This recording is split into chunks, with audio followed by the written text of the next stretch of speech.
Hello friends, mission IAS में आपका स्वागत है। आज हम विजन आईएएस के 14 जनवरी वाले डेली करंट अफेयर्स डिस्कस करेंगे। So friends, let's move to the first article.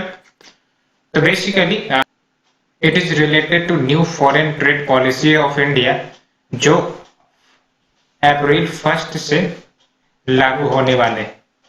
तो क्या कंटेक्स्ट है? तो बेसिकली सबसे पहले आपको प्रीलिम्स के लिए ये याद रखना है कि ये जो फॉरेन ट्रेड पॉलिसी बनाए जाते हैं वो मिनिस्ट्री ऑफ एक्सटर्नल अफेयर्स नहीं बनाती है। जी हाँ, मिनिस्ट्री ऑफ एक्सटर्नल अफेयर्स नहीं बनाती है। It is made by ministry of commerce and industry. So ministry of commerce and industry ने इन्फॉर्म किया है कि ये जो न्यू फॉरेन ट्रेड पॉलिसी है वो 1 अप्रैल 2021 से लागू हो जाएंगे and it will be valid for 5 years। Basically इससे पहले वाले जो ओल्ड फॉरेन ट्रेड पॉलिसी थी जो 2015 में लाई गई थी और 2020 तक के लिए वैलिड थी, लेकिन इसे 1 साल से एक्सटेंड कर दिया गया था till 31 March 2020 to 31 March 2021 because of the COVID-19 led pandemic। ये जो ओल्ड फॉरेन ट्रेड पॉलिसी थे इसमें सेवरल स्कीम्स जैसे MEIS यानी कि merchandise export from India, SEIS service export from India, ये सब इनके पार्ट थे। आपको पता होगा कि MEIS या फिर SEIS गवर्नमेंट के द्वारा चलाए जाने वाले स्कीम्स होते हैं जो डोमेस्टिक एक्सपोर्ट को बूस्ट करते हैं। फाइनेंशियल इंसेंटिव्स, अदर बेनिफिट्स दिए जाते हैं इन एक्सपोर्टर्स को। तो अब 5 years हो गए हैं। तो इस ओल्ड फॉरेन ट्रेड पॉलिसी में अमेंडमेंट्स चाहिए थे सो दैट भारत के जो एक्सपोर्ट पोटेंशियल उन्हें और ज्यादा डेवलप किया जाए, एक्सपोर्ट परफॉर्मेंस को बूस्ट किया जाए, साथ ही साथ फॉरेन ट्रेड को इनकरेज किया जाए, साथ ही साथ favourable balance of payment position Bharat का क्रिएट किया जाए। ये बैलेंस ऑफ पेमेंट का क्या मतलब होता है? तो बेसिकली जब भी हम आउटसाइड इंडिया ट्रेड करते हैं तो या तो हम इंपोर्ट करते हैं या फिर हम एक्सपोर्ट करते हैं, लेकिन हम हो सकता है ज्यादा इंपोर्ट करें और एक्सपोर्ट कम करें तो ट्रेड डेफिसिट हो जाते हैं, या फिर इसके अपोजिट हम ज्यादा एक्सपोर्ट करें और इंपोर्ट कम करें तो ट्रेड सरप्लस हो जाते हैं। तो ये जो रिलेशन है ट्रेड सरप्लस और ट्रेड डेफिसिट का, इसका अगर एक प्रॉपर बैलेंस रहता है तो जो भी हमारे इकोनॉमिक सिक्योरिटी है वो इंश्योर हो सकते हैं, क्योंकि ज्यादा इंपोर्ट डिपेंडेंट होना भी खतरा होता है और ज्यादा एक्सपोर्ट डिपेंडेंट अगर हुआ तो भी खतरा हो सकता है। If market disruptions, global market अगर डिसरप्ट हो जाते हैं, फॉर एग्जांपल कोविड पैंडेमिक में जैसा हमें देखने को मिला था। आप एक क्वेश्चन का जवाब दीजिए, भारत और यूएस के बीच कौन ट्रेड सरप्लस में है?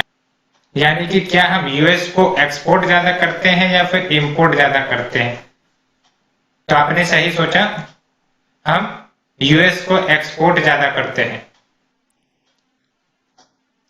तो ये जो न्यू फॉरेन ट्रेड पॉलिसी है ये भारत को लीडर बनाना चाहती है in the area of international trade and channelise the merchandise and service export scheme so that growth और एम्प्लॉयमेंट दोनों बूस्ट किए जा सके, with a goal to make India a $5 trillion economy. और आपको पता होगा कि ये जो टारगेट अचीव करने हैं भारत को 5 ट्रिलियन इकोनॉमी वाली, वो बाय 2025 तक अचीव करने।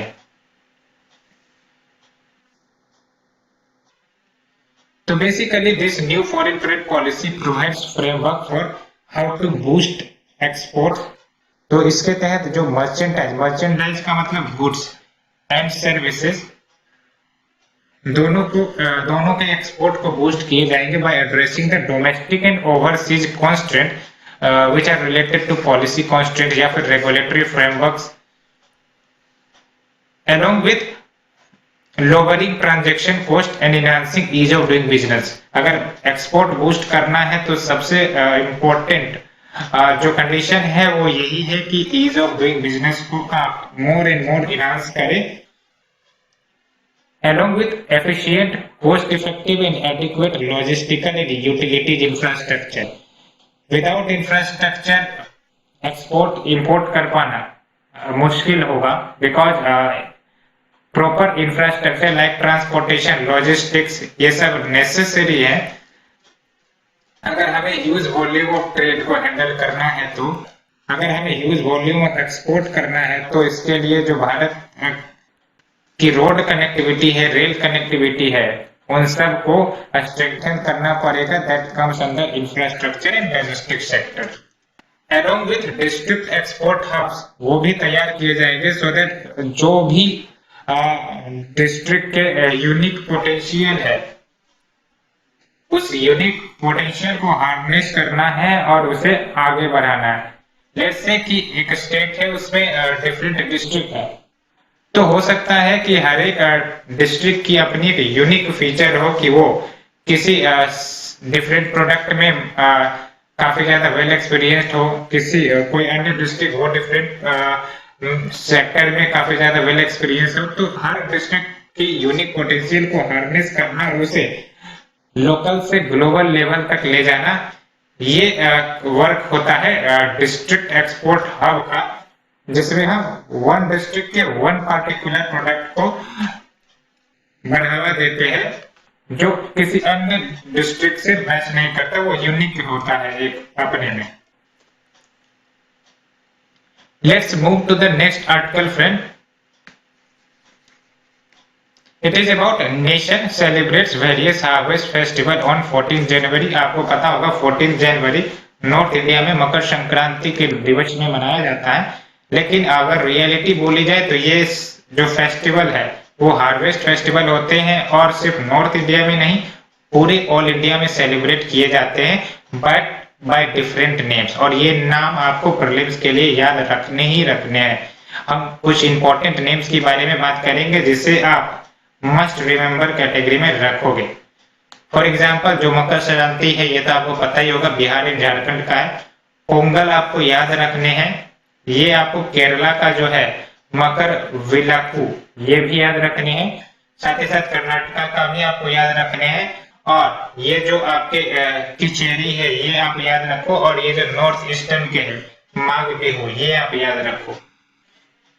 बाकी ऑप्शनल है, और लोहरी ये भी आप याद रखो। So friends, let's move to the next article. It is about cabinet ने माइनिंग लॉज में कुछ अमेंडमेंट के लिए अप्रूवल दे दिए हैं। क्या अमेंडमेंट प्रपोज किए गए हैं हम उसके बारे में बात करेंगे। तो basically cabinet approved structural reforms in mining sector via amendments to the mines and minerals development and regulation 1957 या फिर MMDR एक्ट। इसी एक्ट में कुछ अमेंडमेंट्स किए गए हैं। तो ये जो रिफॉर्म किए गए हैं बेसिकली ये 3 एग्जिस्टिंग लॉज में अमेंड करते हैं।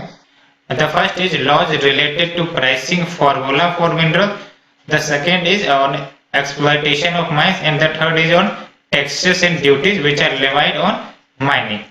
तो मेजर ऑब्जेक्टिव जो इस रिफॉर्म्स के लिए है वो क्यों है, तो बेसिकली मिनरल प्रोडक्शन को बूस्ट करना है, यानी more and more mineral produce किए जाए to fulfil the domestic and international need as well. साथ ही साथ ह्यूज एम्प्लॉयमेंट अपॉर्चुनिटी जनरेट हो सके, ये भी एक मेजर ऑब्जेक्टिव है। along with reduce imports and increase production by bringing large mineral blocks into auction, along with a strengthen auction only regime and boost transparency। auction only regime यानी कि कोई भी मिनरल एक्सप्लोर जब किए जाएंगे तो वो उसके लिए जो ब्लॉक एलोकेट होते हैं वो ऑक्शन बेसिस पर ही होंगे, so that transparency in the system आए। क्या रिफॉर्म प्रपोज किए गए हैं, तो बेसिकली कंप्रिहेंसिव लाइसेंसिंग की बात कही गई है for exploration and production, as well as clarity propose कर रही गई है इलीगल माइनिंग की। यानी कि सबसे पहले इलीगल माइनिंग को डिफाइन तो किया जाए कि इलीगल माइनिंग क्या होती है, दैट मींस क्लैरिटी प्रदान की जाए इलीगल माइनिंग के डेफिनेशन में। The next reform is it has removed distinction between captive and merchant mines, यानी कि जो कैप्टिव वर्सेस मर्चेंट माइन का डिस्टिंक्शन था उसे हटा दिया गया है। कैप्टिव माइनिंग का क्या मतलब होता है कि माइनिंग तो किए जाएंगे but for self use. Let's say कि कोई स्टील प्लांट है, उसको कोल की जरूरत होती है फॉर देयर ओन पर्पसेस, तो ऐसे में जब वो माइन करेंगे तो कैप्टिव माइनिंग हो गई। लेकिन अगर थर्मल पावर प्लांट्स की बात करें तो वो माइनिंग जो करते हैं वो कॉमर्शियल यूज के लिए करते हैं। तो जब ये डिस्टिंक्शन हट जाएंगी तो क्या बेनिफिट होगा? तो बेसिकली वो कंपनी जिनको कैप्टिव यूज के लिए अलॉकेट किए गए थे माइनिंग ब्लॉक को, अब वो भी अपने 50% तक के मिनरल्स जो एग्जिबिट हुए उनको बेच सकेंगे। तो जो सेलिंग रेस्ट्रिक्शंस एक प्रकार से हटा दी गई है,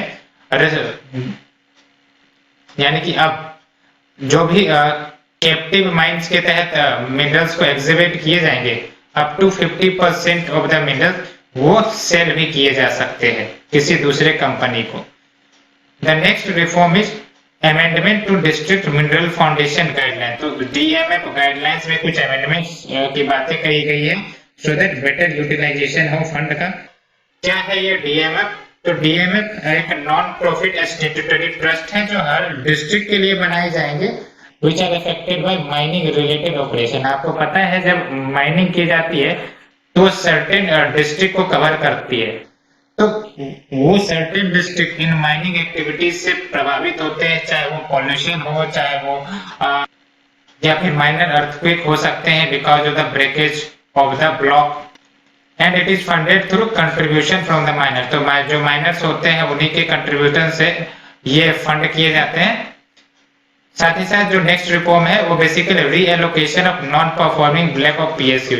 आपको पता है कि वेरियस पीएसयूज ब्लॉक्स तो ले लेते हैं, उनको ब्लॉक एलोकेट हो जाती है, लेकिन वो प्रोड्यूस नहीं करते। तो डेफिनेटली ये रेवेन्यू लॉस तो है ही है, साथ साथ जो नीडेड कंपनीज है जिसे ये ब्लॉक मिलनी चाहिए वो नहीं उन्हें मिल पाती। तो इस अमेंडमेंट के तहत रीएलोकेशन भी किया जा सकेगा नॉन परफॉर्मिंग ब्लॉक का, जो पीएसयूज के अंतर्गत आती है।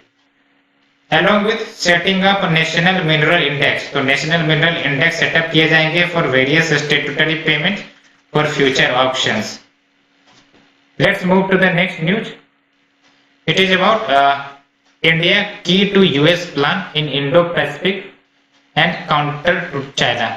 तो ये न्यूज आपको भी पता होगी कि हाल ही में एक डिक्लासिफाइड डॉक्यूमेंट रिलीज किया गया था जिसका नाम है US strategic framework for the Indo Pacific. ये यूएस एडमिनिस्ट्रेशन के ही द्वारा रिलीज किया गया था। तो basically this declassified document highlight करता है some measures which will be taken by the US to contain China, और इसमें बेसिकली इंडिया के राइज की भी बात कही गई है through diplomatic, military and intelligence support. तो हम बात करते हैं कि यूएस का क्या अप्रोच है इंडो पैसिफिक रीजन को लेकर। तो आपको यूपीएससी मेंस के पर्सपेक्टिव से इंडो पैसिफिक रीजन के ऊपर क्वेश्चन आ सकते हैं, इनके सिग्निफिकेंस के ऊपर क्वेश्चन आ सकते हैं, क्या चैलेंजेस है इंडो पैसिफिक रीजन का, इनके ऊपर क्वेश्चन आ सकते हैं। तो ये टॉपिक आप बढ़िया से तैयार कर लो। तो basically this policy considers India as a key player. तो इंडिया को एक महत्वपूर्ण प्लेयर के रूप में देखता है in US strategy on India Pacific through leading role in maintaining Indian Ocean security. यानी कि अगर इंडियन ओशियन सिक्योरिटी को मेंटेन करना है तो उसमें भारत की रोल निभाता है। Along with increasing engagement with South East Asia, जो भारत अपने act east policy, neighbourhood first policy से कर ही रहा है, so that चाइना के इन्फ्लुएंस इन कंट्रीज से हटाए जा सके। Expanding its economic, defense and diplomatic cooperation with other US allies and partners in the region, and their next policy is countering China। तो basically this policy outlines a strategy. इसमें ये माना गया है कि strong India in cooperation with like minded countries, it will act as a counter balance to China, and यह भी recognise किया है कि India preferred partner on security issues वो यूएस ही है। The next is about Quad. तो this policy underlines कि there is a need to align US Indo-Pacific strategy with those of Australia, India and Japan। यानी कि US की जो Indo Pacific strategy है उस स्ट्रेटजी को फुलफिल करने के लिए हमें ऑस्ट्रेलिया, इंडिया और जापान का साथ लेना पड़ेगा। साथ ही साथ ट्राइलेटरल कोऑपरेशन को और ज्यादा डिपेंड करने पड़ेंगे और क्वाड्रिलेटरल सिक्योरिटी रिलेशनशिप इंडिया के साथ बढ़ानी होगी। ये पॉलिसी जो यूएस की है इंडो पैसिफिक के ऊपर ये एक्सप्लिसिटली एक्सप्रेस करता। अब यूएस ने क्या स्टेप लिए हैं इंडिया के राइज में, क्योंकि ये जो डिक्लासिफाइड डॉक्यूमेंट है इसमें साफ साफ बोला गया है कि इंडिया को राइज होना ही पड़ेगा चाइना को काउंटर करने के लिए, और यूएस काफी ज्यादा एक्टिव इंटरेस्ट दिखा रहा है इंडिया के राइज में। तो बेसिकली यूएस बार बार सपोर्ट करता है इंडिया की मेंबरशिप को और NSG group, along with working with India toward domestic economic reform and an increased leadership role in the East Asia Summit and ADMM Plus यानी कि Asian Defense Ministerial Meeting। Let's move to the next article friend। It is about RBI ने working group को constitute किया है on digital lending. सबसे पहले आप हमें ये बताइए डिजिटल लेंडिंग का क्या मतलब होता है। तो it simply means when the lending activity is done online या फिर digital. Traditional way of lending क्या होता है, आप बैंक के पास जाते हो, लोन लेते हो, सर्टेन रिक्वायरमेंट फुलफिल करते हो जिसमें काफी ज्यादा समय लगता है, कभी कभी लोन भी नहीं मिलते हैं। लेकिन डिजिटल लेंडिंग में ऐसा कुछ नहीं है, काफी क्विकली आपको लोन मिल जाते हैं और कोई ऑफलाइन बैंक ब्रांच विजिट करने की जरूरत नहीं होती है। तो धीरे धीरे इसका जो पेनिट्रेशन है डीएल का वो बढ़ता जा रहा है और आरबीआई इसी को ध्यान में रखते हुए बेसिकली ये ग्रुप बनाया है सो दैट जो भी एस्पेक्ट है डीएल एक्टिविटीज से रिलेटेड यानी कि उनकी नेगेटिविटीज या फिर पॉजिटिविटीज उनको एनालाइज किया जा सके। तो यही कंटेक्स्ट है हमारा। तो बेसिकली वर्किंग ग्रुप जो है वो स्टडी करेगा all aspects of digital lending activities in regulated financial sector as well as unregulated players. तो ये जो वर्किंग ग्रुप है ये डीएल एक्टिविटीज को इवेल्युएट करेगा, साथ ही साथ जो पेनिट्रेशन और स्टैंडर्ड्स है आउटसोर्स डीएल एक्टिविटीज के इन आरबीआई रेगुलेटेड एंटिटीज उन्हें भी एसेस करेगा। Along with it will identify the risks posed by unregulated DL to financial stability। यानी कि अब ये जो डिजिटल लेंडिंग है इसमें बहुत रेगुलेटेड भी आ जाते हैं अनरेगुलेटेड भी आ जाते हैं। तो अनरेगुलेटेड डीएल एक्टिविटी जो है वो खतरनाक है। कैसे? क्योंकि इससे फ्रॉड होने के चांसेस ज्यादा होते हैं। हो सकता है फाइनेंशियल स्टेबिलिटी पर असर पड़े, जो रेगुलेटेड एंटिटीज है उन पर भी असर पड़े या फिर कंज्यूमर्स पर भी असर पड़े।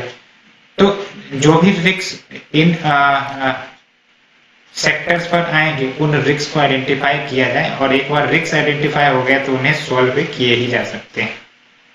Along with it has recommended a robust fair practice code यानी कि जो भी डीएल प्लेयर्स है जो डिजिटल लेंडिंग प्रदान करते हैं, जो सुविधाएं प्रदान करते हैं उनके लिए एक फेयर प्रैक्टिस कोड हो and measures for enhanced consumer protection.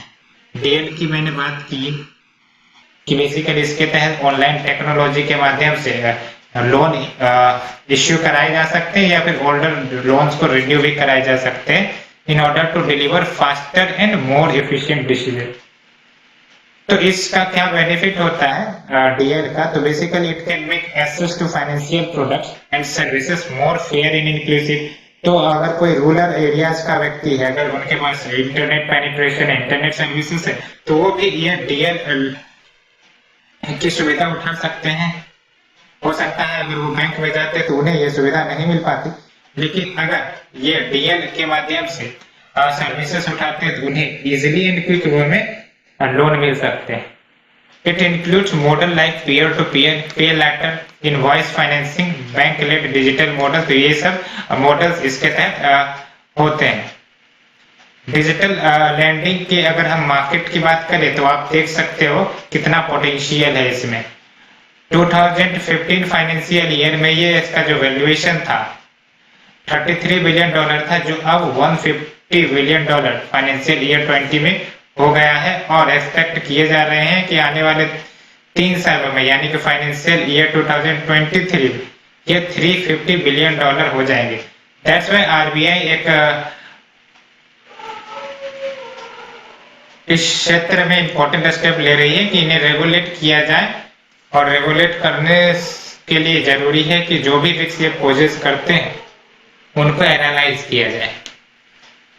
Recent sport in popularity जो ऑनलाइन लैंडिंग प्लेटफॉर्म्स की आई है या फिर मोबाइल लैंडिंग एप्स की आई है, उन्होंने कुछ सर्टेन सीरियस कंसर्न्स भी रेज किए हैं, जैसे जो अनऑथराइज्ड प्लेयर्स है वो basically quick hassle free loans services offer करने के रेस्पेक्ट में कंज्यूमर्स को अट्रैक्ट करते हैं, लेकिन कभी कभी इसके कारण फ्रॉड भी हो सकती है, because these are unauthorised players and any unauthorised players will definitely fraud के जो चांसेस है या फिर मनी लूटिंग के जो चांसेस है वो बढ़ जाते हैं।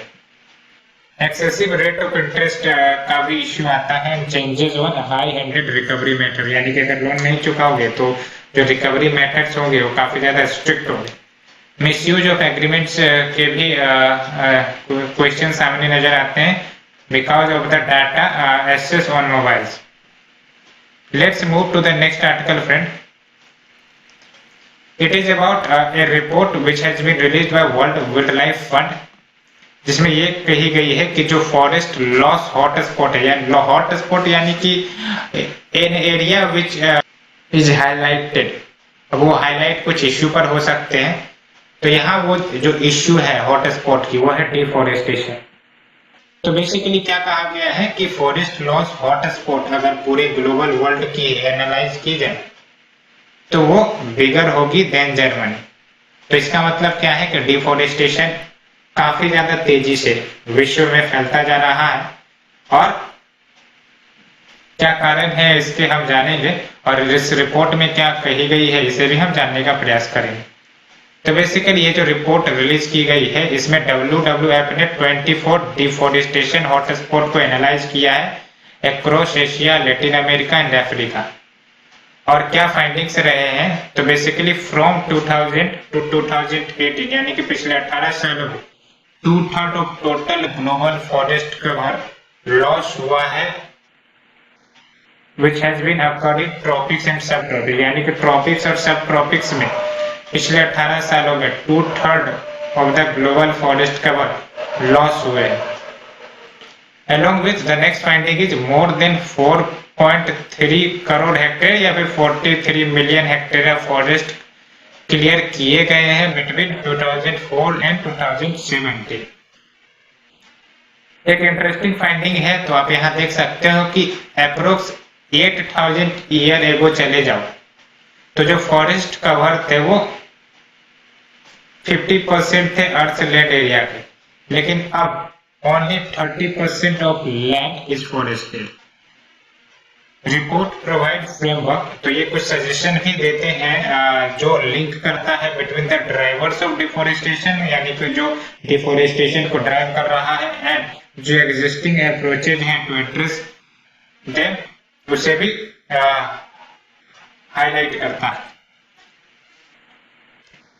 एक और इम्पोर्टेंट फाइंडिंग आप यहाँ देख सकते हो कि जो कॉमर्शियल एग्रीकल्चर है वो लीडिंग काउज है डिफोरेस्टेशन का ग्लोबली। कैसे कि अब जो पॉपुलेशन ग्रो कर रहे हैं उनको फीड करने के लिए फूड चाहिए, फूड कहाँ से आएगा? लैंड से। तो लैंड तो रेस्ट्रिक्टेड है ना, लेकिन इसे एक्सपेंड किया जा रहा है at the cost of forest, यानी कि जैसे जैसे एरिया एक्सपेंड किए जा रहे हैं एग्रीकल्चर सेक्टर में, फॉरेस्ट को कट किए जा रहे हैं। और आपने न्यूज भी सुना होगा कि जो ब्राजीलियन प्रेसिडेंट है जॉन बोल्सोनारो, ये भी जो अमेजन रेन फॉरेस्ट है या फिर जो रेन फॉरेस्ट जो वहां पे एवरग्रीन रेन फॉरेस्ट है उसे कट किया जा रहा है, क्लियर किया जा रहा है फॉर एग्रीकल्चरल पर्पस।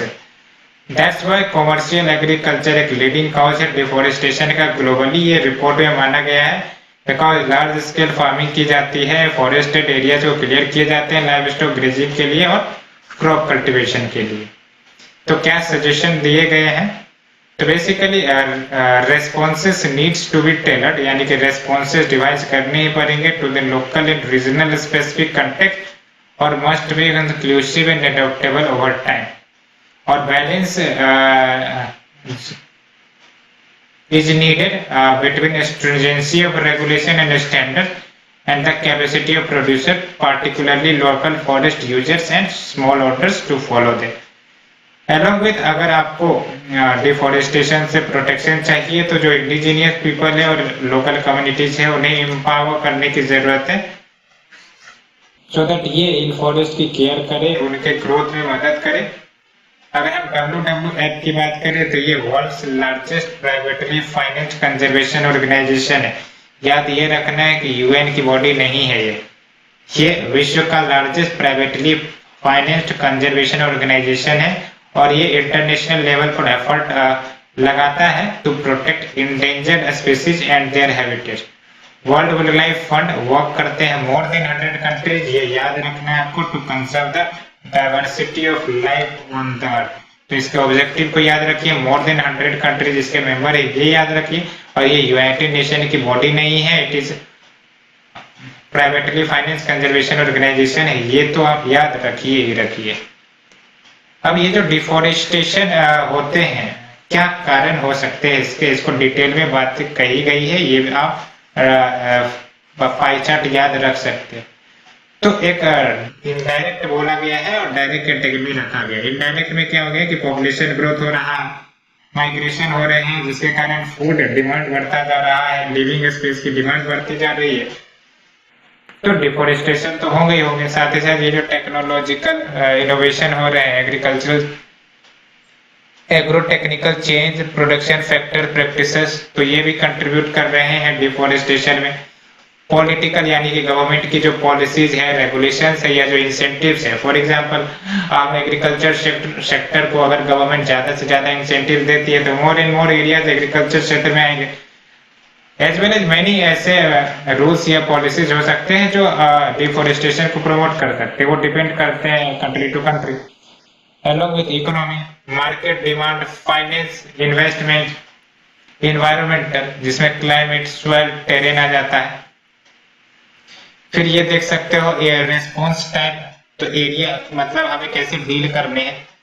तो एरिया बेस्ड में क्या है, IPLC राइट, यानी कि ये जो indigenous peoples and local communities के राइट्स है उनको आप इंश्योर करिए, सो दैट वो अपने हैबिटेट में रहे और एरिया को प्रोटेक्ट करके रखे, फॉरेस्ट को प्रोटेक्ट करके रखे। कंजर्वेशन एफर्ट लेने पड़ेंगे, legality of production, sustainable supply chain हो, यानी कि ओवर एक्सप्लॉयटेशन नहीं हो, साथ ही साथ इन्वायरमेंटल सर्विसेज और रेस्पॉन्सिबल फाइनेंस, ये है कम्युनिटी और सेक्टर स्पेसिफिक। तो ये सब कुछ अप्रोचेज हैं और कुछ काउजेज हैं, ये आप देख सकते हो, इसे आप याद रख सकते हो। So friends, let's move to the shorter news. The first one is ministry of finance ने फेसलेस पेनल्टी स्कीम को इंट्रोड्यूस किया है। तो इस स्कीम के तहत national and regional centre setup किए जाएंगे, so that faceless penalty proceedings, जो इनकम टैक्स रिलेटेड केसेस है, उनको फैसिलिटेट किए जा सके। तो ये जो नेशनल सेंटर है वो फैसिलिटेट करेंगे conduct of faceless penalty proceedings को सेंट्रलाइज्ड मैनर में, और इनको पावर दिया गया है विद द जुरिसडिक्शन की पेनल्टी भी लगा सकते हैं। As a part of tax reform, government ने पिछले साल ही फेसलेस टैक्स असेसमेंट स्कीम लाया था। क्या है ये स्कीम? तो बेसिकली इसके तहत जो टैक्स एडमिनिस्ट्रेशन है उसे फ्री करने का प्रयास करता है फ्रॉम एनी बायस एंड कोई भी सब्जेक्टिविटी है, यानी कि दुविधा, उसे रिमूव करने का प्रयास करता है। That personal interface between tax payer and official could introduce, यानी कि बेसिकली जो आपके टैक्स पेयर है और ऑफिशियल्स है, दोनों के बीच अगर फेस टू फेस कांटेक्ट होती है, हमें पता है कि वो ऑफिशियल हमारे यहाँ रीड करेंगे या फिर हमारे डिस्प्यूट को सुनेंगे, तो हो सकता है करप्शन के इश्यूज आ सकते हैं। तो इस इश्यू को न आने दिया जाए, दैट्स व्हाई ये फेसलेस पेनल्टी प्रोसीडिंग्स के स्टेप्स लिए गए। The next news is about special marriage act 1954। क्या कंटेक्स्ट है? तो बेसिकली इलाहाबाद हाई कोर्ट ने रूल किया है कि जो कपल्स है वो डिसीजन ले सकते हैं to not publish 30-day notice under SMA, यानी कि एसएमए स्पेशल मैरिज एक्ट के तहत एक रिक्वायरमेंट है कि 30 डेज के भीतर भीतर आपको नोटिस पब्लिश करने पड़ते हैं। तो अब वो रिक्वायर्ड नहीं है, ये इलाहाबाद हाई कोर्ट ने कहा। कोर्ट ने कहा कि जो प्रोविजन है for mandatory publication of notice वो कहीं ना कहीं fundamental right of liberty and privacy को इन्वेड करता है, यानी कि डिसरप्ट करता है। क्योंकि अगर आप समाज को या पब्लिकली बता रहे हो कि आप किससे शादी कर रहे हो, किससे शादी नहीं कर रहे हो, कौन से धर्म की है, कौन से जाति की है, तो कहीं ना कहीं ये जो फंडामेंटल राइट है लिबर्टी और प्राइवेसी का, उसे तो वायलेट करेगा ही करेगा। तो बेसिकली स्पेशल मैरिज एक्ट की बात करें तो ये इंटर कास्ट, ये याद रखना, इंटर कास्ट और इंटर रिलीजियस मैरिज दोनों को डील करता है and allows people to get married without giving up their religion, यानी कि कोई अगर हिंदू और मुस्लिम के बीच अगर मैरिज होता है तो ऐसा नहीं होगा कि जो रिलीजन होंगे वो एक के रिलीजन को दूसरे के ऊपर थोपा जाएगा। दोनों अपने अपने रिलीजन कंजर्व रख सकते हैं, अपने रिलीजन को मानकर आगे बढ़ सकते हैं। It requires couple intending to marry under the law. तो बेसिकली क्या नियम था अभी तक? तो अगर कोई कपल जो मैरी करना चाहते हैं इस एक्ट के तहत, तो उन्हें 30 डे नोटिस पीरियड दिया जाना जरूरी था मैरिज ऑफिसर को ऑफ द डिस्ट्रिक्ट, जिसमें at least one of the parties in the last 30 days उनके साथ रहा हो। The next news is about section 497 of the Indian Penal Code, जो एडल्ट्री चार्ज के ऊपर है। तो क्या कंटेक्स्ट है? तो हाल ही में सेंट्रल गवर्नमेंट ने सुप्रीम कोर्ट से अर्ज किया है कि आर्म्ड फोर्सेस को आप एग्जेम्प्ट कर दे from the purview of it 2018 judgment, जो डिक्रिमिनलाइज किया था अडल्ट्री को। क्योंकि आपको पता है 2018 में सुप्रीम कोर्ट का काफी ब्रॉड डिसीजन आया था जिसके तहत अडल्ट्री को डिक्रिमिनलाइज किया था। और ये जो सेक्शन 497 इस पर काफी ज्यादा चर्चा भी हुई थी। इट डील्स विद अडल्ट्री, जो इसे ऑफेंस मानता है। सुप्रीम कोर्ट ने 2018 में कहा था कि this law was unconstitutional and article 21 के अगेंस्ट है, that is right to life and personal liberty, और आर्टिकल 14 के भी अगेंस्ट है, that is right to equality. तो बेसिकली ये जो प्रोविजन है सेक्शन 497 ये डिस्ट्रॉय करता है, साथ ही साथ डिप्राइव करते हैं वुमेन की डिग्निटी को, ऑफेंड करता है sexual freedom of women. Verdict के अनुसार जो दिए गए थे सुप्रीम कोर्ट के द्वारा 2018 में, तो adultery can however be ground for civil remedy, यानी कि एडल्टरी जो है वो civil remedy like dissolution of marriage, ये एक ग्राउंड बन सकती है। The next news is about light combat aircraft, that is Tejas. तो कैबिनेट ने 83 light combat aircraft that is Tejas के प्रोक्योरमेंट के लिए अप्रूवल दे दी गई है और प्रोक्योर किए जाएंगे हिंदुस्तान एरोनॉटिक्स लिमिटेड के द्वारा फॉर IAF। तो अगर हम light combat aircraft that is Tejas की बात करें तो ये first by Indian indigenously design develop and manufacture, यानी कि इंडिया में ही बने हैं, डिजाइन किए गए हैं, और फर्स्ट बाय कैटेगरी प्रोक्योरमेंट है combat aircraft with N indigenous content. तो जो इंडिजीनियस कंटेंट है इस तेजस को बनाने में वो 50% है। तो आप देख सकते हैं यहाँ पर तेजस एक indigenously design develop and manufactured the state of the art modern 4th plus generation fighter aircraft है। इसमें operational capabilities like active electronically scanned array radar है, बियॉन्ड विजुअल रेंज मिसाइल है, यानी कि वैसे मिसाइल जो विजुअल रेंज के भी बियॉन्ड है तो उन पर भी मारक क्षमता इनकी लागू होती है, as well as electronic warfare suite and air to air refuelling भी हो सकते हैं, यानी कि एयर में ही रिफ्यूलिंग हो सकती है, इनको ग्राउंड में आने की जरूरत नहीं। Let's move to the last news, it is about global stockpile of Ebola vaccine. तो बेसिकली ये जो स्टॉक पाइल क्रिएट किए गए हैं ग्लोबल लेवल पे इबोला वैक्सीन का, ये international coordinating group ICG on vaccine provision इनके द्वारा क्रिएट किए गए हैं, सो दैट फ्यूचर आउटब्रेक को प्रिवेंट किया जाके अगर इबोला वायरस डिजीज का होता है तो। अगर हम इंटरनेशनल कोऑर्डिनेटिंग ग्रुप की बात करें तो इसमें WHO, UNICEF, international federation of red cross, red christian societies आ जाते हैं, और मेडिसिन साइंस फ्रंटियर्स आ जाते हैं। विद फाइनेंशियल सपोर्ट कहां से मिलता है? कभी द वैक्सीन अलायंस, यानी कि ग्लोबल वैक्सीन अलायंस। EVD की बात करें, यानी कि इबोला वायरस डिजीज, काफी ज्यादा चर्चा में रहा था कुछ सालों पहले, और इसे इबोला हेमोरेजिक फीवर भी कहते हैं। रेयर है लेकिन सीवियर डिजीज होते हैं ये, और often it leads to death in humans. It occurs primarily on the African continent, और ये विल्ड एनिमल्स से ही लोगों में ट्रांसफर होते हैं या ट्रांसमिट होते हैं, और उसके बाद तो आप जानते हो जैसा वायरस वर्क करता है, ह्यूमन टू ह्यूमन ट्रांसमिशन। तो फ्रेंड्स, ये थी हमारी आज की लेक्चर। होप आप लोगों को ये लेक्चर पसंद आ रही होगी, और अगर पसंद आ रही है तो प्लीज लाइक शेयर सब्सक्राइब जरूर करें। Thanks friends, thank you very much.